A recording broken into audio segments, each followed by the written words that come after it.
Hi, how you doing? My name is Steve Milosh. I'm the leader of the Milosh Group, and my wife Susan. We were asked to do a faith in action. Our faith in action was to provide coats to the homeless and anyone in need out in Lee County.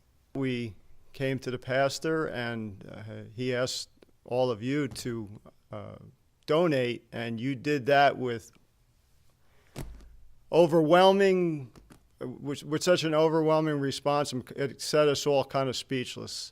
I think the stuff actually grew in the room that we put it in.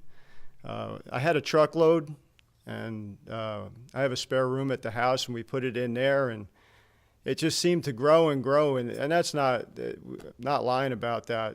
In fact, one morning my wife says, before you start the children's church, go down and empty the bin before you start, and I did so, and she got to church early after I did, and figured I forget things like I normally do, but I hadn't, and she emptied it. And we emptied that thing 3 or 4 times that day. It was just amazing. People just, I would come out to my truck after work or after church, and had stuff in it. People would leave stuff in the cab of the truck, so we were ready to go.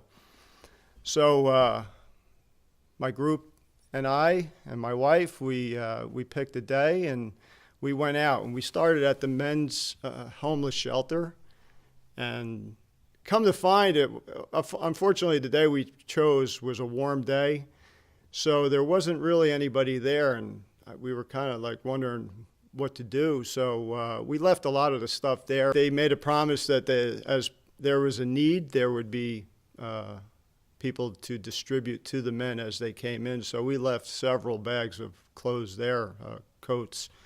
And then we went over to the women's shelter, and they didn't need anything, and which is a blessing in of itself, but we were kind of scrambling. We didn't really know what to do. So some friends of ours that joined us for the day with my group suggested that we go over to the Prince Motel.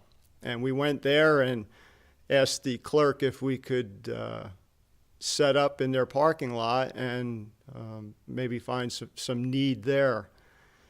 So they didn't have a problem with it, and we went to knocking on doors. And the first door we knocked on, this woman answered, and she said, "No, I really don't need anything." And once again, we're just like, what are we going to do here? But come to find out, we believe that woman actually started knocking on the doors of people that did need.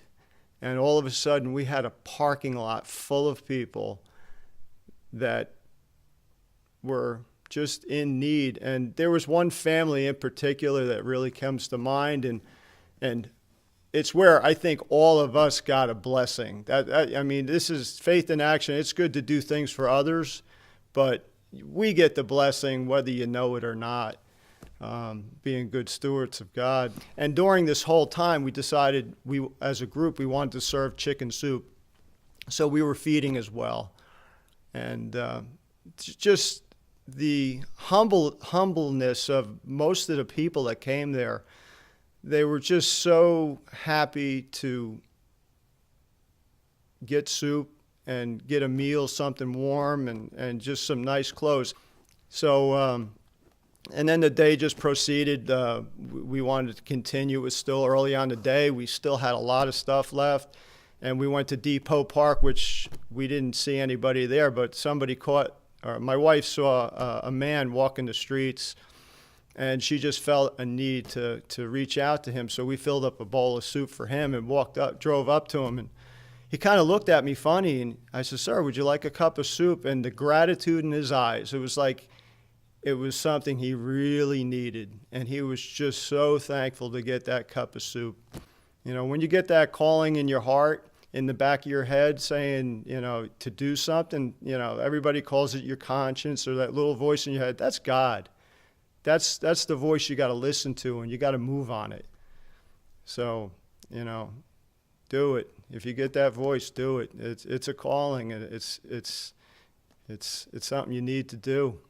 And you're going to be the one that's blessed out of this, more so than anybody else you help.